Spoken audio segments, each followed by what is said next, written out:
Stop spoiling your kids. I get it. I'm a parent too. And as a parent, we want our kids to be happy. They want the toy, we give them the toy. Every request, we say yes. But what if by saying yes, you're actually doing more harm than you are good? So today, as an experienced mom, I have a 17-year-old and a 20-year-old. I wanted to talk about why it's important to teach our kids about values and not about just giving them everything they want. I get it. I'm a mom. I want my kids to have a great life too. And I, over the years, have learned that giving them everything isn't necessarily a good thing. That basically you are weakening their life skills, you're making them slightly entitled, and they don't appreciate hard work, they don't appreciate the dollar, they're not as resilient, and they'll lack the skill of responsibility. I learned this very quickly. I will be the first one to admit that my kids were spoiled. They had everything going, every toy, you name it. And I think we always revert back to our own childhood, and we want our kids to have more than we had. We don't want them to go without. But by giving them everything, we're actually hurting them more than we are helping them. I wanted to talk about why saying no is sometimes the most loving thing that we can do for our kids. Giving kids everything can create entitlement. And when kids are always getting what they want, they lack patience, appreciation, and they don't know how to handle disappointment. And the world does not work like that. So, the childhood is the time when kids are learning how to cope with real life. And if everything is handed to them, they may struggle later with frustration, with resilience, and hard work.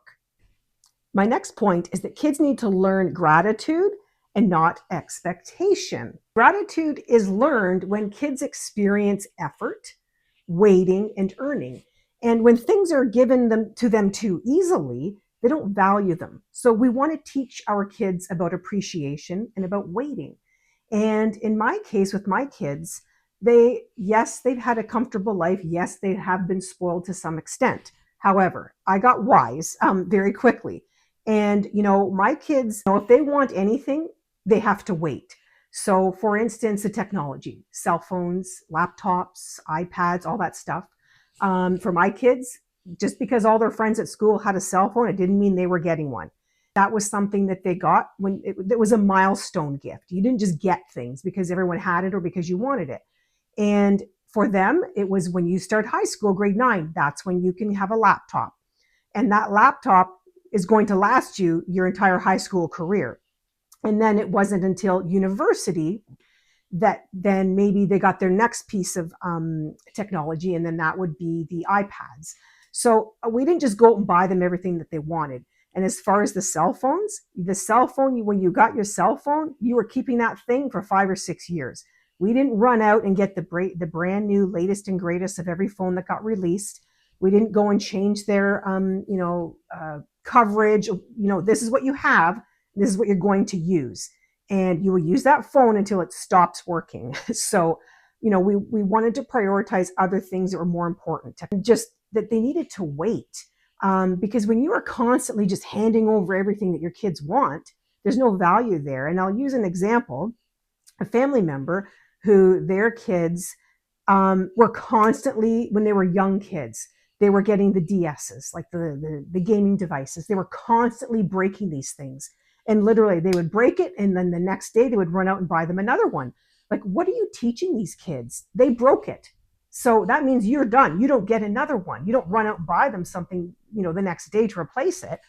And in our case, as far as the earning, similar, like our kids, they either earn things by doing chores, or if they're working, they will contribute. And, our daughter who's in university, she bought her own iPad actually. So she was working and she saved up her money. And then now it came time that her laptop had finally died. And she had had that laptop since grade 9, and she's now in third year university. So, that's not unreasonable to ask for a new one, because it kept crashing and the battery was low. And so we paid half. So she has been working, so she paid half and we paid half. And that teaches them, for one, the value of the dollar, and that, you work hard for what you want. And the funny thing is that whenever our kids buy something with their own money, They remember that exactly. And, we could have bought them so many different things and they've forgotten about that. But when they worked hard and they earned that money, and then they're using that money to buy something on their own, that, it just teaches them the value of their hard work and that they actually saved and they did this for themselves. And I think they appreciate that a lot more. My next point is that struggle builds strength and confidence. And this kind of continues on from what I was just saying about how my kids saved money and then they bought things on their own. And by teaching your kids the value of the dollar and hard work, that strengthens their confidence. It teaches them how to solve problems and to feel empowered. And if we give them everything, we're taking that away from them. We want them to be gritty and resilient and to work hard and to be confident.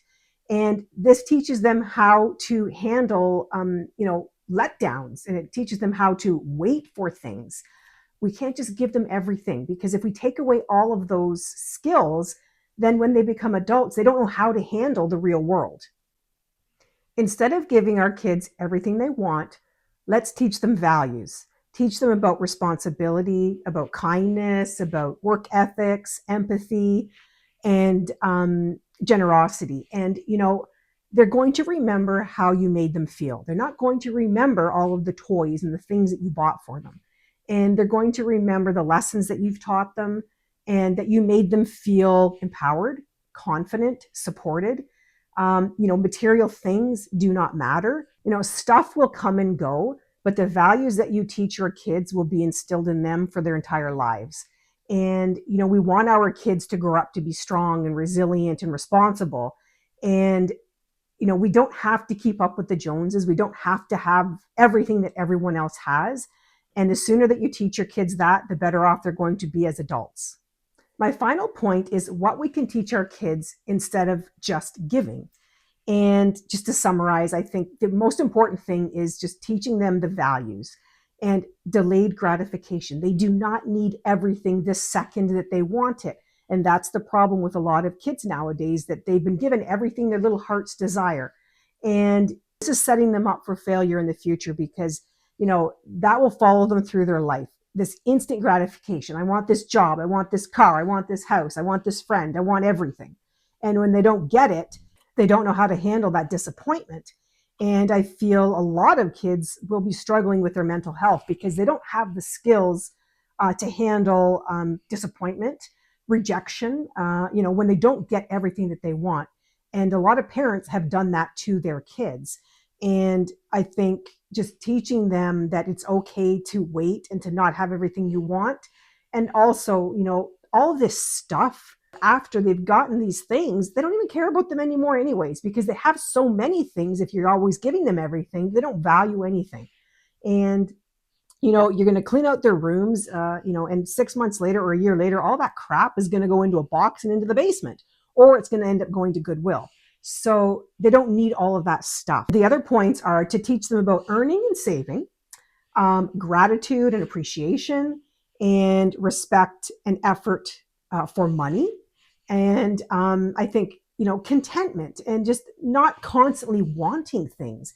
And I mean, I blame social media for this as well, because they see, all these influencers sharing all of their hauls and everything they have, and kids want everything. And they look to social media and they see how, oh, wow, look how easy it was for them. They're making all kinds of money. And again, even that's another point, is that they see these influencers and they see social media. And then kids think that just by going on all of these platforms and it's a great and easy way to make money, then all of a sudden working hard, getting a real job and a career is not that important. So we just really need to focus on instilling really strong values. And the biggest thing, the most important thing, is that they have the life skills to get through life, and that they're okay with not having everything. They want to work. They've earned something. They value it more because they worked hard for it. It's okay for our kids to want things. It's totally okay. But the goal is to teach them the values. It's teaching them how to wait and how to earn things and how to value things. That's what's more important. As a parent, I've learned that it is very hard to say no. It's hard to challenge the norm. You know, when everyone else is giving their kids everything and everyone at school has everything, it's very hard.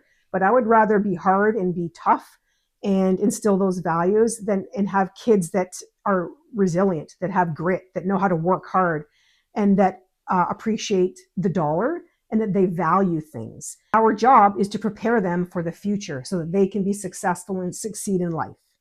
And I'm not here trying to claim to be a perfect parent. I'm absolutely not. I have learned just from all of the years as a parent. I'm 54, my kids are 17 and 20. I've made a lot of mistakes myself, but I've learned as I've gone. And that's why I'm here to share all of my knowledge and all of my experience with all of you.